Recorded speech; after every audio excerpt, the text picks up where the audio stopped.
ജെയ്ഷെ മുഹമ്മദ് തലവൻ മസൂദ് അസർ എവിടെയാണെന്ന് പാകിസ്ഥാൻ അറിയില്ലെന്ന് പാകിസ്ഥാൻ പീപ്പിൾസ് പാർട്ടി നേതാവ് ബിലാവൽ ഭൂട്ടോ സർദാരി. പുതിയ അടവു നയങ്ങൾ പുറത്തെടുക്കുകയാണ് പാകിസ്ഥാൻ പാർട്ടി നേതാവ്. കഴിഞ്ഞ ദിവസങ്ങളിൽ പാക് സൈനിക ഉദ്യോഗസ്ഥർ തങ്ങളുടെ ഭീകരബന്ധം ഊട്ടിയുറപ്പിക്കുന്നതിനായി ബംഗ്ലാദേശിൽ ഭീകരവാദികളെ കാണാൻ രഹസ്യമായി പോയി എന്ന വിവരങ്ങൾ പുറത്തു വന്നതിനു പിന്നാലെയാണ് ഇപ്പോൾ ഭൂട്ടോ മസൂദിനെ കുറിച്ചുള്ള കാര്യങ്ങളുമായി മുന്നിട്ടിറങ്ങിയത്.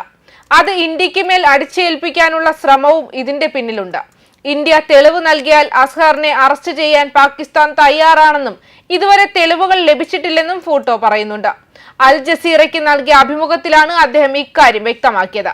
ഇന്ത്യ ഏറ്റവും കൂടുതൽ തിരയുന്ന ഭീകരന്മാരിൽ ഒരാളാണ് മസൂദ് അസ്ഹർ. 2021 പാർലമെന്റ് ആക്രമണം, 26/11 മുംബൈ ആക്രമണം, 2016 പഠാൻകോട്ട് വ്യോമതാവള ആക്രമണം, 2019 പുൽവാമ ചാവേർ ബോംബ് ആക്രമണം എന്നിവയുൾപ്പെടെ ഇന്ത്യയിലെ നിരവധി പ്രധാന ആക്രമണങ്ങളുമായി മസൂദിന് ബന്ധമുണ്ട്. 2019 ഐക്യരാഷ്ട്രസഭ അദ്ദേഹത്തെ ആഗോള ഭീകരനായി പ്രഖ്യാപിച്ചിരുന്നു. 1999 കണ്ടഹാർ ഹൈജാക്കിങ്ങിൽ ബന്ദികളുടെ കൈമാറ്റത്തിന്റെ ഭാഗമായി ഇന്ത്യൻ കസ്റ്റഡിയിൽ നിന്ന് മസൂദിനെ മോചിപ്പിക്കുകയായിരുന്നു. അഫ്ഗാൻ ജിഹാദിൽ അസ്ഹറിന്റെ പങ്കാളിത്തം കണക്കിലെടുക്കുമ്പോൾ അദ്ദേഹം അഫ്ഗാനിസ്ഥാനിൽ ഉണ്ടാകാമെന്ന് പാകിസ്ഥാൻ വിശ്വസിക്കുന്നുവെന്ന് ഭൂട്ടോ അവകാശപ്പെടുന്നു. ലഷ്കർ-ഇ-തൊയ്ബ സ്ഥാപകൻ ഹാഫിസ് സയ്യിദ് സ്വതന്ത്രനായി വിഹരിക്കുകയാണെന്ന് അവകാശപ്പെടുന്ന ന്യൂയോർക്ക് ടൈംസ് റിപ്പോർട്ടിനും അദ്ദേഹം മറുപടി നൽകി. അത് വസ്തുതാപരമായി ശരിയല്ല. ഹാഫിസ് സയ്യിദ് പാകിസ്ഥാൻ രാജ്യത്തിന്റെ കസ്റ്റഡിയിലാണ്, ഭൂട്ടോ പറഞ്ഞു. പഹൽഗാം ഭീകരാക്രമണത്തിന് മറുപടിയായി ഏപ്രിൽ ഇന്ത്യ ആരംഭിച്ച ഓപ്പറേഷൻ സിന്ധുവിന്റെ പശ്ചാത്തലത്തിലാണ് അദ്ദേഹത്തിന്റെ അഭിപ്രായങ്ങൾ വന്നത്.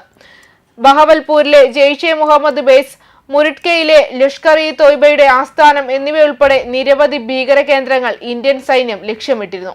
ഇന്ത്യയുടെ ആക്രമണത്തിൽ തന്റെ 10 കുടുംബാംഗങ്ങളും 4 സഹായികളും കൊല്ലപ്പെട്ടുവെന്ന് മസൂദ് അസ്ഹർ പിന്നീട് അവകാശപ്പെട്ടതായും റിപ്പോർട്ടുകൾ പുറത്തു വന്നിരുന്നു.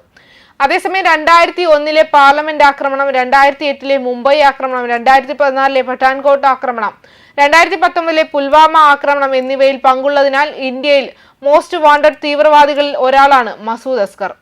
ഐക്യരാഷ്ട്രസഭ ആഗോളതലത്തിൽ ഭീകരനായി പ്രഖ്യാപിച്ച ജെയ്ഷെ മുഹമ്മദ് തലവനെ 1999 IC-814 വിമാന റാഞ്ചലിനിടെ യാത്രക്കാർക്ക് പകരമായി ഇന്ത്യ വിട്ടയച്ചു.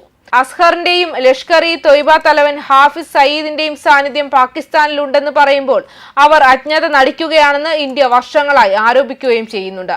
പാകിസ്ഥാന്റെ നിയന്ത്രണത്തിലുള്ള കാശ്മീരിലെ ഒരു ഭീകര സംഘടനയായ ജെയ്ഷെ മുഹമ്മദിന്റെ സ്ഥാപകനും നേതാവുമാണ് മസൂദ് അസർ. 2014 പഠാൻകോട്ട് ആക്രമണത്തെ തുടർന്ന് പാകിസ്ഥാൻ അധികാരികൾ ഇയാളെ തടങ്കലിലാക്കിയിട്ടുണ്ട്. ഇന്ത്യക്കെതിരെയുള്ള ഇയാളുടെ ഭീകരാക്രമണ ചരിത്രങ്ങൾ കാരണം ഇന്ത്യയിലെ ഏറ്റവും ആവശ്യമുള്ള കുറ്റവാളികളുടെ പട്ടികയിലുള്ള ആൾക്കാരിൽ ഒരാളാണ് മസൂദ് അസ്ഹർ. പാകിസ്ഥാനിലെ പഞ്ചാബിൽ 1968 ജൂലൈ 10 ജനിച്ച അസർ കറാച്ചിയിൽ പഠനം നടത്തിയ ശേഷം ഹർക്കത്ത് ഉൽ അൻസറുമായി ബന്ധപ്പെട്ടു. പിന്നീട് ഇതിന്റെ നേതാവായ അസർ ആളെ കൂട്ടുവാനും പണം ശേഖരിക്കുവാനും Zambia, Abu Dhabi, Saudi Arabia, Mongolia, England, Albania എന്നിവിടങ്ങളിൽ എല്ലാം സന്ദർശനം നടത്തി. 2019 പുൽവാമ ആക്രമണത്തിന്റെയും പിന്നിൽ ജെയ്ഷെ മുഹമ്മദാണ്. തുടർന്ന് മസൂദ് പാകിസ്ഥാനിൽ തന്നെ ഉണ്ടെന്നും വൃക്കകൾ തകരാറിലായി ആരോഗ്യപരമായി അയാൾ തീരെ അവശനാണെന്നും നിത്യവും ഡയാലിസിസ് ചെയ്ത് പാകിസ്ഥാന്റെ സൈനിക ആശുപത്രിയിൽ ചികിത്സയിലാണെന്നും റിപ്പോർട്ടുകൾ സ്ഥിരീകരിക്കുന്നുണ്ട്. 1993 കെനിയയിലെ നെയ്റോബിയിലേക്ക് അൽ ഖ്വയ്ദയുമായി ബന്ധമുള്ള സൊമാലി സംഘമായ അൽ ഇതിഹാസ് അൽ ഇസ്ലാമിയുടെ നേതാക്കളെ കാണാനായി പോയതായി അസർ സമ്മതിച്ചിട്ടുമുണ്ട്. അവർ ഹർക്കത്ത് ഉൾ മുജാഹിദിനോട് ആളും അർദ്ധവും അഭ്യർത്ഥിച്ചിരുന്നു. കുറഞ്ഞത് 3 തവണയെങ്കിലും അസർ സൊമാലിയയിലേക്ക് യാത്ര ചെയ്തെന്നും യമനിലെ തീവ്രവാദികളെ സൊമാലിയയിലേക്ക് കടത്താൻ അസർ സഹായിച്ചെന്നും ഇന്ത്യൻ ഇന്റലിജൻസ് വിശ്വസിക്കുന്നുമുണ്ട്. സംഘടനയിലേക്ക് ആളെ കൂട്ടാനും പണം ശേഖരിക്കാനും പ്രസംഗങ്ങൾ നടത്താനും അസർ 1993 ഓഗസ്റ്റിൽ ഇംഗ്ലണ്ടിൽ ചെന്നിരുന്നു. ബ്രിട്ടനിലെ പല ഉയർന്ന ഇസ്ലാമിക് സ്ഥാപനങ്ങളിലും ജിഹാദിന്റെ സന്ദേശത്തെപ്പറ്റി അയാൾ സംസാരിക്കുകയുമുണ്ടായി. അള്ളാഹ്ക്ക് വേണ്ടി കൊല്ലുക എന്ന കാര്യത്തിനായാണ് ഖുറാന്റെ വലിയൊരു ഭാഗം ഉപയോഗിച്ചിരിക്കുന്നതെന്ന് അസർ അവിടെ പ്രസംഗിക്കുകയും ചെയ്തു. പല പരിപാടികൾക്കും പരിശീലനങ്ങൾക്കും പിന്തുണ അസറിന് അവിടുന്ന് ലഭിക്കുകയുണ്ടായി. News desk karma news.